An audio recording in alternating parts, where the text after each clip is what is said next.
Welcome to Come On You Spurs TV, where everything about Spurs is spoken about. I got Chuma on the line with me today. We are going to look at all sorts of stories. I know there's been a bit quiet because of the international break coming up, and there hasn't been a lot of matches scheduled for this weekend. I think there's the FA Cup as well, isn't there? So you got folks who, I mean, Spurs are playing Fulham, even though it's a must-win game from Tottenham's perspective, away to Fulham at Craven Cottage. There's still a lot riding on it from Tottenham's perspective, and the theory is that if we go on a winning streak, which is not unattainable, potentially we could end up with 33 points if we win all our 11 matches. That puts us at 86 points. Where does that get us at the end of the season? Which is what Ange always says to his players. With me, Chuma, how are you? Oh, I'm wonderfully well. I'm looking forward to Tottenham's title challenge. I love that Tottenham's title challenge. I know a lot of people have a lot to say about that. We'd love to have you in the comments. Right, let's just do a bit of housekeeping very, very quickly. Chuma, right, this is just one of those days when, look, we're not rambling. We're just talking about football in general. So enjoy the ride. Yeah. Welcome, one and all to Come On You Spurs TV, the Afrobeat section of the Lily White Nation, where we talk about all things Tottenham, about the passion, about the glory. To dare is to do. If this is your first time viewing in on this channel, thank you for picking us to watch today. If you haven't subscribed and you've been here before, could you click on the subscribe button, hit the notification bell so you'll be alerted every time we put out content. Like the video for the algorithm, and please comment. Tell us what you think. Tell us your thoughts on the topic for today. And as always, it's Come On Ye Spurs. Yes. Come on, you Spurs. Indeed. Right. Tottenham away to Fulham. Like I said, this is not a preview of that match, but hey, listen, I know there's a lot of folks who have views on what they consider to be Tottenham's chances towards the end of this this season, the close season, if you like.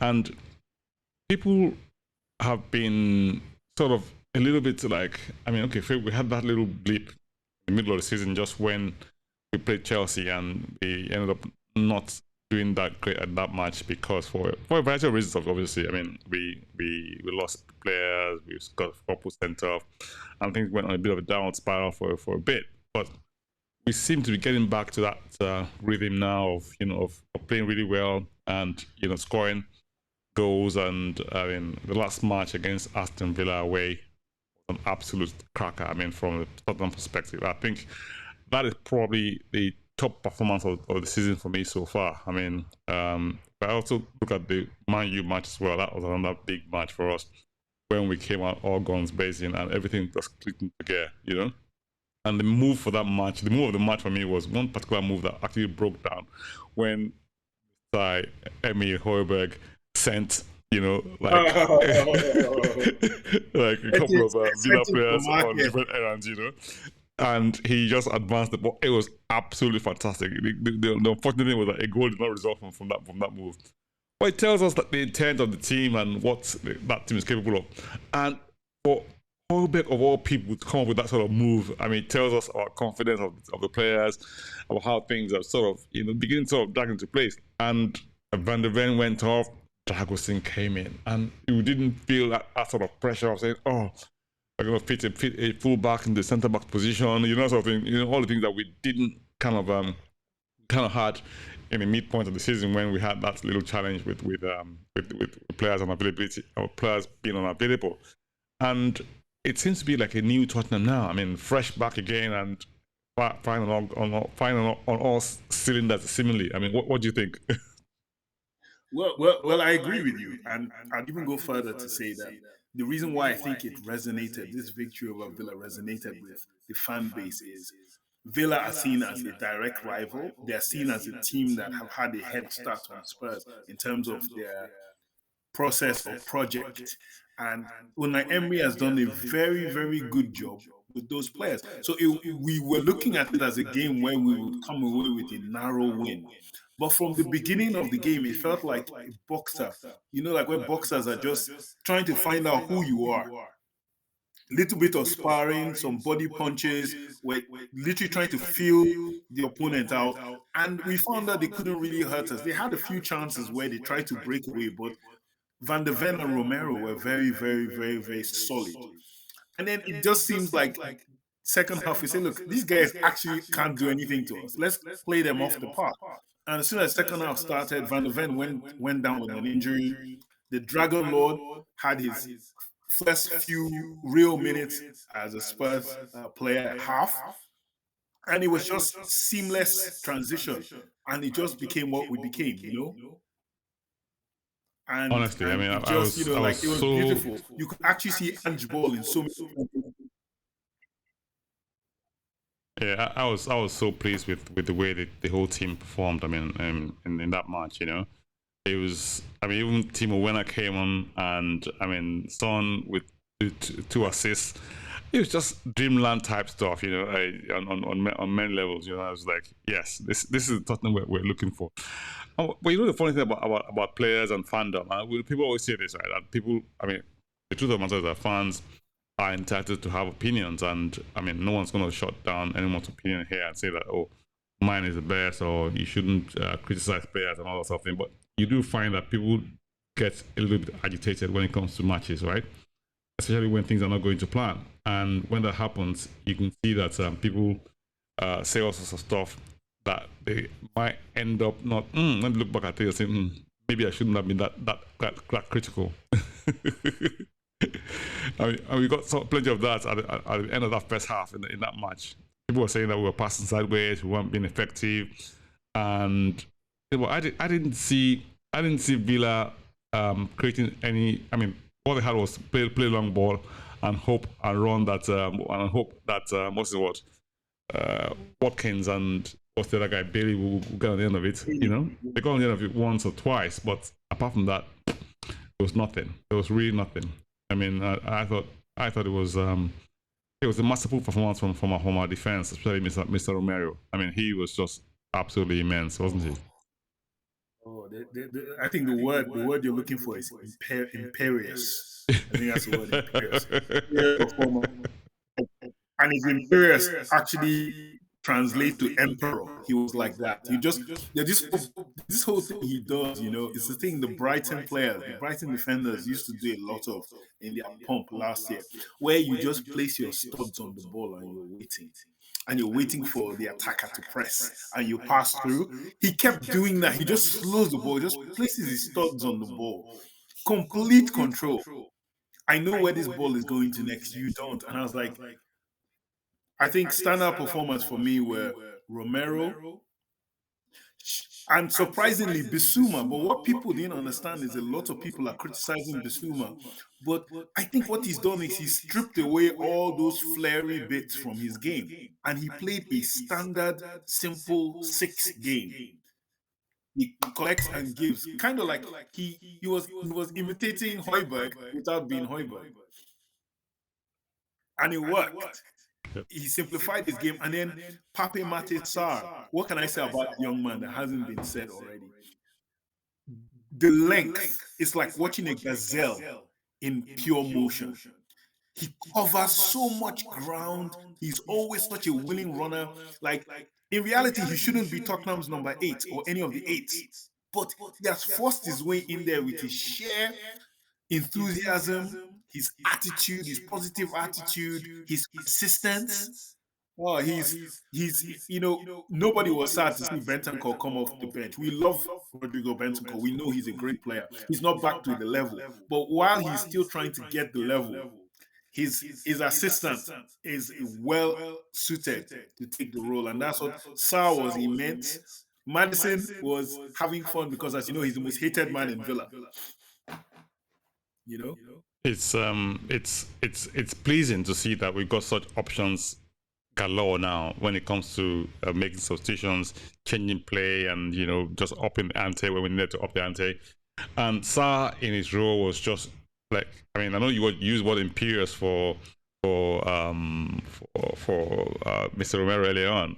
But Sarr was just absolutely immense, because if you think about what he was doing, he was running off the ball. He was, I mean, that pass for that goal. Come on, that was a pass and a half.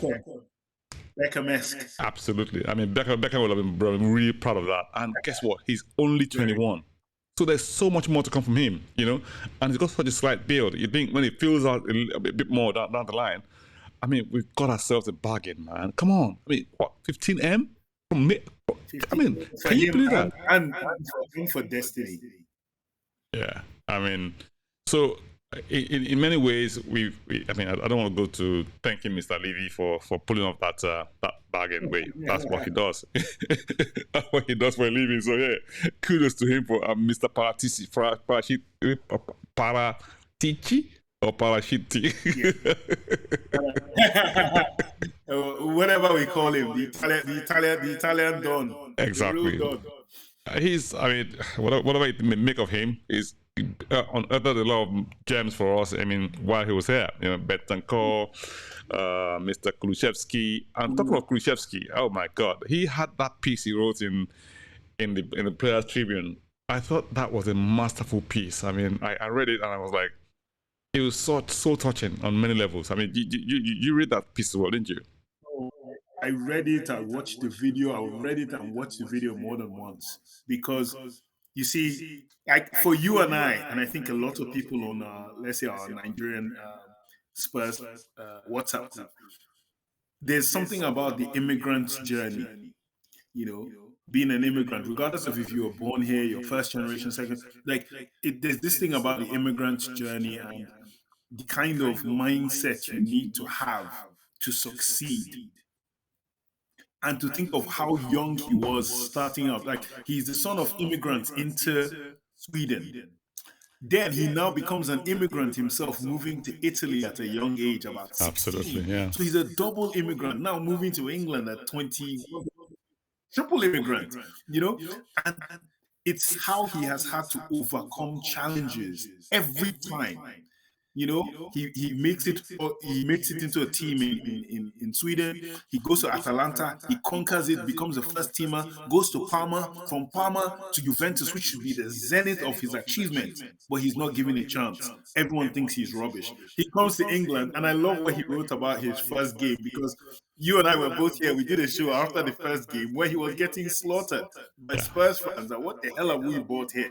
Yeah. Up until the Man City game where we discovered, oh my God, we have a bit of a gem here. And he felt the same. And I love the bit about his sister and the whole sibling put down, because unless you belong to a large family, you would never understand how you're never respected. The prophet is never respected at home, the Bible says. So it's similar. His sister takes she takes the make out of him, which even spurs him to do better. But you can see what he plans to do at Spurs. And if his ambitions lie away from us, he will drop the best performances and win as much as he can before he leaves. And I'm happy. I'm here for it as well. Brilliant player. I love how he sort of blends so much into that little story he has there. So much. There's a lot. Like you mentioned a few already. He also mentioned the fact that he had a friend called Asoro. I can't remember. I don't know if the guy is Nigerian or where he's from. You know, but it sounds like a Nigerian name. You know? Yeah, he's Nigerian. Right. And how they've been good friends and been encouraging each other. And I thought that was quite touching, because he just epitomizes what you might call the human side of football. You know, everyone has this notion that, oh, player must play this, they must do that, but no one has an insight into their background, into their journey, into their personal stories, right? When you hear personal stories like this, it kind of make you empathize and sort of relate to people. And these are sort of stories that drive teams. These are sort of stories that sort of transform or become what you might call pivotal in, you know, I think for us as a team, we're in a good time in terms of how things are evolving, how players are sort of, you know, you hear all sorts of stories about Ange, his man-to-man ability to sort of hold people together. And he mentioned that in the Chelsea game, you know, about how even though the team lost, you know, everybody cheered them on that day. It was almost as if that was a life transforming day for Tottenham fans, for Tottenham players, right, and the fans, because it was almost like that was a bond being built in such a special way, and from a loss, and not just a loss to a bitter rival for that matter, And if you look at the scoreline, it doesn't tell you what happened in that match, because it looks like 4-1, but 4-1 looks like total mass destruction. But if you think about it, we're down to 9 men. They could have won like 6 or 7 or 8-1, It could have been a lot worse. We missed 2 chances at 2-1 that could have taken us to 2-2 and 3-2 as well. Exactly, with 9 men. exactly.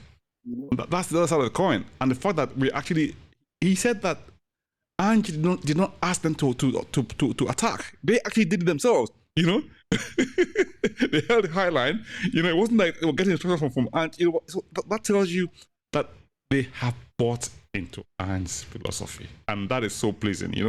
Like you got a team that's built on a manager's DNA, and everyone is singing from the same hymn sheet without being prompted. That is like, it's like being a marketing guru, right?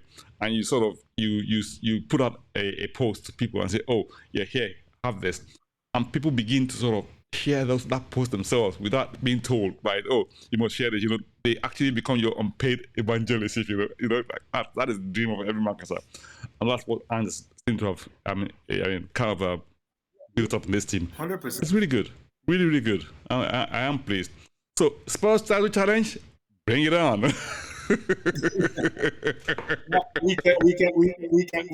we can vote from here into the Champions League quarterfinals. But before we do, we're still on Ange. I think the greatest tribute I probably see to Ange Postecoglou is from a player who is going to be involved in the Champions League quarterfinals, who is an alumnus of Spurs, Eric Dyer. Eric Dyer said he enjoyed training under Ange Postecoglou, even though he did not get a chance. And he said, if and when I become a coach, I will model my coaching style on him. And I said to myself, that is the measure of man. That for someone who was on the fringes, someone who he rather play fullbacks than play the guy, say, I have no hard feelings, because he explained it to me, but I enjoyed his sessions. I enjoyed watching it. I knew what he wanted to do, and I like what he's doing. And I want to be that kind of person that does what he does. I was like, that is amazing. Listen, that is really amazing. But that leads us to the quarterfinal groups. Yeah, before we go into that, but let's just say to folks, wherever you're watching us, you don't have to agree with us, right? We welcome, anti-establishment views, if you like. We don't necessarily say you must toe the company line or or the Ange line. Please, we love to hear reviews from you. We're very optimistic. Yeah, but hey, everyone's entitled to their opinion, and we tend to err on the side of the positive. So hey, if you want to go down the other routes, by all means, please let's hear from you. And obviously, we'll always love to hear from you and read out your comments. Yeah, so leave your comments in the comment section below, right? And share as well. All right, coming up to Champions League, we're not there, and if you people, the team of the road is there, and City are the only teams that are left in England that are there. So the league, the draw came up. Earlier on today, and we had them drawn against Bayern Munich, and we'll come to that in a minute. But then we had Real Madrid drawn against City, and Dortmund drawn against who were drawn against now? Remind me. Atletico, right? And then PSG and Barcelona. Now, some would say that the only sort of lower rung teams left in the draw, maybe you might think maybe Dortmund and the guys up the road, but hey, that's a matter of opinion. But that's not the point. We're not there. We're not making a big deal out of it. We're happy to have this this period of transition. You're shaking tables, man. Exactly. So yeah. So but it would be nice to see how do you rate? How do you rate the teams that are left in the draw one, and maybe to predict some outcome, because there's some if you look at the Bayern match against the guys up the road, we never say their names on this program. Sorry, they're not there, but hey, right. Bayern, Hurricane, Elgato, Tottenham run through. They got a few guys who play. I mean, one person who played for them, Gnabry, I think, who's to play for them. So I mean, he's not on loan, so he's eligible to play, and you know he might end up coming to ruin them as well. And that young man, Musiala, gosh, that is such an amazing young man. Forward to him. That's who I'm looking forward to. Well, with Bayern Munich, so I'll come and say this. I think that match is evenly balanced. The guys from down the road have hit a vein of very good form, and especially since the first leg is at their ground, the Emirates, they have to do everything in their power to score as many goals as possible against Bayern, because going to the Allianz Arena in Germany, it might prove very, very challenging, very, very difficult for them to get a result. However, we all know that Harry Kane loves the North London game. Yeah, I mean, he's the X factor in that sure game. does. We're looking for, as Tottenham fans, we're looking for resuming normal schedule. Like, you know how they say normal program schedule returns. That's what we are looking for with him coming there. Is we're looking at him, vaccinating the Arsenal defense as you do, as he's Harry Kane. This is it. So I mean, the contrary view is that Thomas Tuchel, he hasn't been great this season as a tactician, and he's not doing great in the league. But he seems to find a way to get the result in Champions League. And I mean, it just seems to be like they're upping the gears as they get to the next level. And I don't see any outcome other than a Bayern win. But hey, and of course, I mean, as a Tottenham fan, it's not like you wish them the evil, but you just don't. He just preferred they not win. That's the way that's the way you want to put it. You know? I've got a cousin who is a really good Arsenal fan. I give big shout out to him.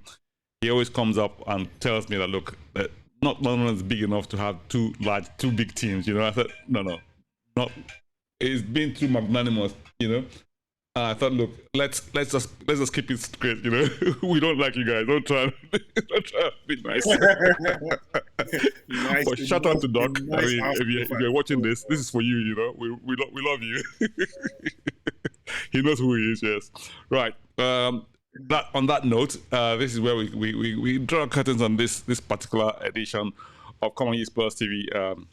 But look, listen, we hope we have technical side of things sorted out by the match, at the end of the match against Fulham. If we do, we're going to shoot out a live stream. Please join us then. Keep an eye out for the notifications for that. But in the meantime, come on, you Spurs. Come on, you Spurs.